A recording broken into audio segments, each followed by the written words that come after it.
Hi guys, তোমরা কেমন আছো? আমরাও বেশ ভালো আছি। আজকে সন্ধ্যের টিফিনে বৃষ্টি পড়ে এসছে, কিছু খাইনি। বললাম দুধ খা, না খেলো না, পাস্তা খাবে বলছে, তাই পাস্তা বানাচ্ছি। পাস্তা সিদ্ধ হয়ে এসছে, আর পাস্তার জন্য এখানে কেটে রেখেছি খানিকটা আলু, পেঁয়াজ, কাঁচা লঙ্কা আর টমেটো। তো পাস্তাটা সিদ্ধ হোক। চলো, অলমোস্ট সিদ্ধ হয়ে গেছে, এটা নামিয়ে নিই। চলো, কড়াই তেল দিয়ে দিয়েছি।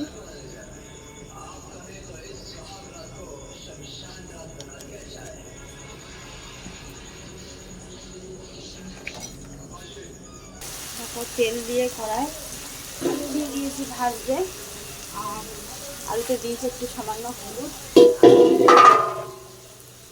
নুন। তো এটা ভাজবো।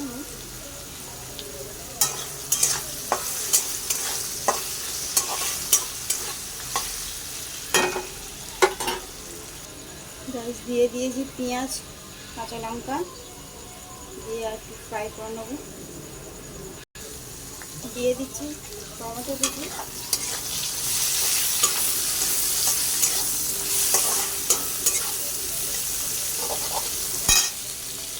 দিয়েছি একটা ডিম। যেহেতু আমার বেশি ডিম সেটা ভালোবাসে, দিয়ে দিয়েছি একটা ডিম। ফ্রাই করে নেবো। আমার ভাজিটা পুরো অলরেডি রেডি হয়ে গেছে। এবারে দিয়ে দেবো আগে থেকে সিদ্ধ করে রাখা পাস্তা।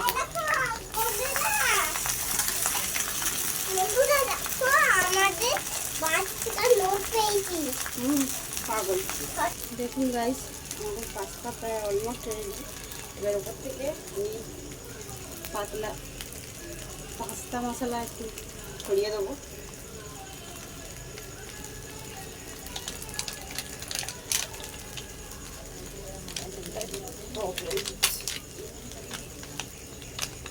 বেশি দেবো না, কারণ ঝাল হয়ে যাবে, বৃষ্টি খেতে পারবে না। আর ওপর থেকে ছড়িয়ে দেবো একটু ধনে পাতা। এবারে এটা ভালো করে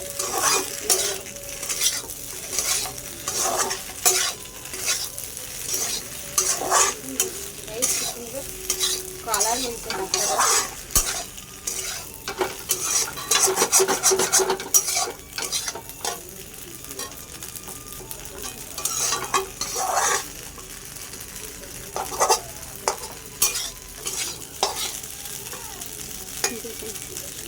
কত সুন্দর কালার হয়েছে। এবার আমি এটা একটা পাত্রে ঢেলে নেবো। ঢেলে নিচ্ছি, কারণ গাইস পাস্তাটা কত সুন্দর কালার হয়েছে। আমি এখানে ছোটো ছোটো আকারে চিজ কেটে নিয়েছি, সেটাকে দিয়ে দিচ্ছি। দেখুন গাইস, পাস্তা রেডি হয়ে গিয়েছে, কত সুন্দর হয়েছে। গাইস, পাস্তাটা কেমন হয়েছে তোমরা জানাবে। ভালো লাগলে লাইক, কমেন্ট, শেয়ার করবে, আর সাবস্ক্রাইব করতে ভুলো না। অনেক কষ্ট করে বানিয়েছি, কী বলবো। সাবস্ক্রাইব করে দিও, ফলো করে দিও। চলো, আজকের মতন এইটুকুনি, টাটা।